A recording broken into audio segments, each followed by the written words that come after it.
Le développement des forces de l'âme selon Rudolf Steiner.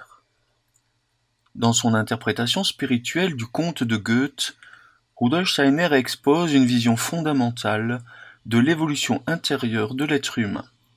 Il montre que l'âme humaine est composée de 3 forces principales: la pensée, le sentiment et la volonté.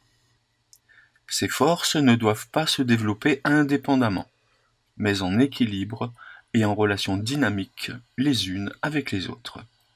Chacune dépend du développement des 2 autres. L'harmonie de ces 3 éléments est indispensable pour accéder au monde spirituel. La pensée, le sentiment et la volonté sont les 3 voies de la connaissance. Dans la vie ordinaire, la pensée est généralement reconnue comme un outil de connaissance. Mais Rudolf Steiner montre que le sentiment et la volonté peuvent aussi devenir des organes de perception spirituelle, à condition d'être purifiés, transformés et disciplinés par des exercices occultes. La pensée doit être libérée de son attachement au sens, devenir claire, silencieuse et ouverte à la réalité suprasensible. Le sentiment, souvent vu comme subjectif, peut être transmuté en un organe de perception imaginative. La volonté, quant à elle, généralement vécue comme désir ou impulsion personnelle, peut être éduquée jusqu'à devenir une force capable d'inspiration spirituelle, puis d'intuition. Nous sommes donc en présence de 3 formes supérieures de connaissance.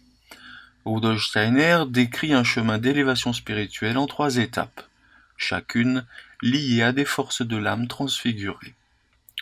Lorsque la pensée est purifiée, on atteint des connaissances objectives, c'est-à-dire que la pensée devient claire, et on peut ainsi explorer la réalité suprasensible de base. Lorsque le sentiment est transformé, on atteint à l'imagination spirituelle, c'est-à-dire qu'on peut explorer le monde astral. Et quand la volonté est disciplinée, on arrive à l'inspiration puis à l'intuition.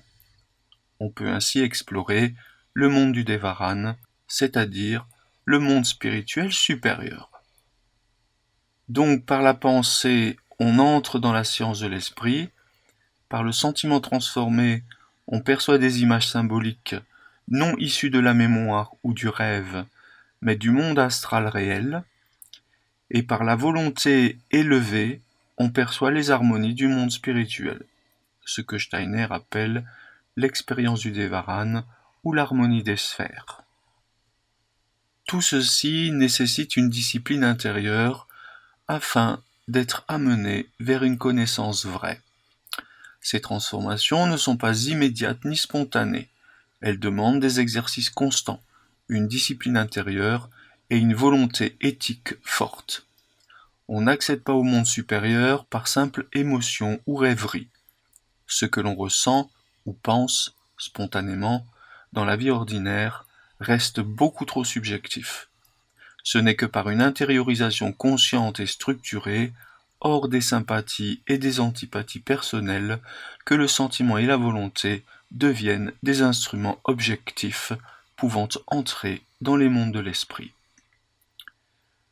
Nous le voyons, l'être humain peut devenir un organe de perception spirituelle complet, à condition de travailler à l'équilibre et à la transformation intérieure de sa pensée, qui le mènera vers l'objectivité, la transformation intérieure de son sentiment, qui le mènera vers l'imagination spirituelle, et la transformation de sa volonté, qui le mènera vers l'inspiration et l'intuition. Ainsi s'ouvre progressivement la connaissance des mondes spirituels, comme un élargissement de la conscience humaine à des dimensions plus hautes de la réalité.